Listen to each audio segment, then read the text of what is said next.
Thank you so much for letting me be a guest in your home. Why? Well, that's great. Wonderful. That's great. So you usually get up around 5 a.m.? Yeah, I usually get up early. Go to bed early and get up early. Have you been like that your whole life?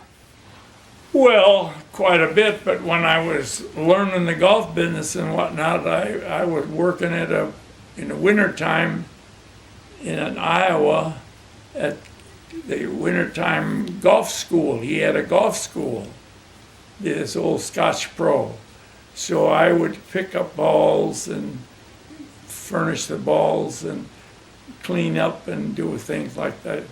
And he'd give me a couple bucks or something way back then. Yeah. Because you were in a unique position to be you were a club pro and a touring professional golfer. Well, I was a club pro. The day I got out of high school, back then they didn't have anything, see, and I just called myself a golf pro. I was now a golf pro. Guys wanted me to go out and play with them for a few bucks or something. I said, nope, I'm pro now. How can you be a pro? You just call yourself a pro back then. That's all. So.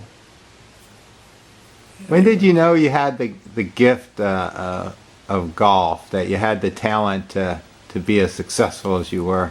That's a good question. No one's ever asked me that, but I don't know.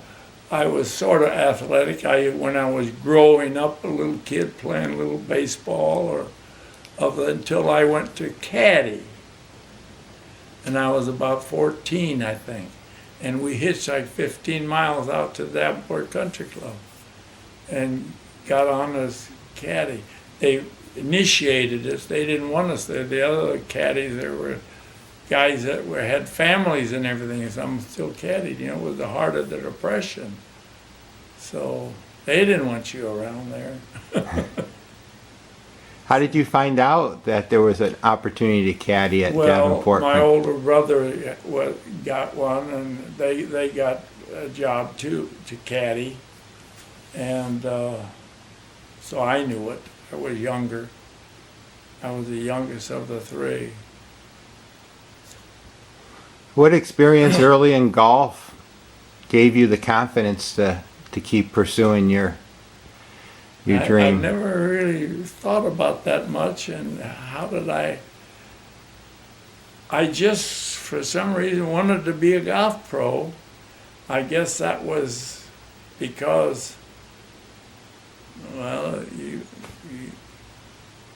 didn't have to go and have apprenticeship or something. You do, but you do more now. They're tougher to get up.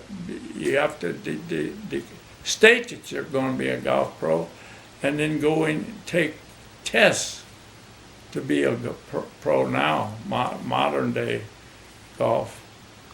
But I don't know why I guess I thought I could just learn. I don't know. What was it like being a golf pro? Well, I think it was really good. I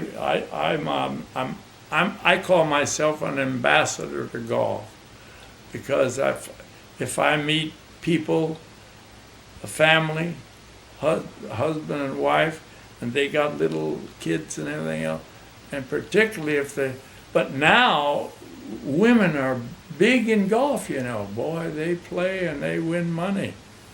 They play a lot of golf, the women do. So all over the world, golf has gotten awful big. I won the tournament, and I won really $6,000 when I won the U.S. Open. Well, how old are you today?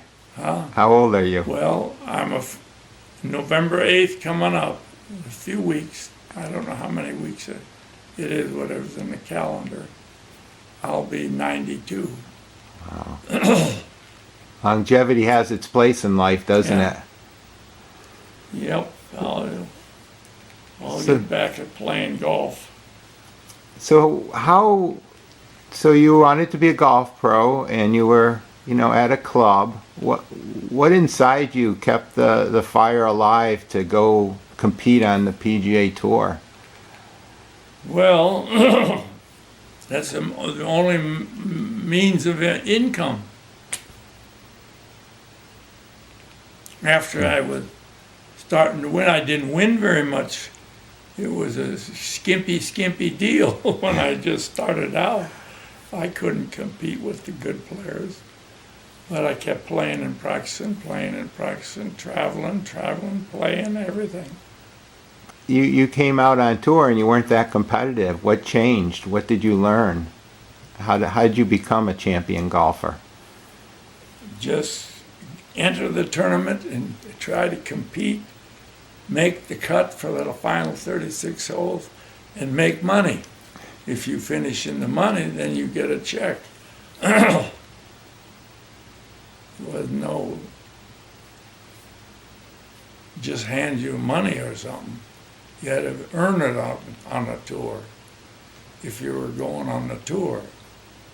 Otherwise, you took a club pro job. Now, I can remember 20 years ago reading about Little Bit of Heaven. Yeah.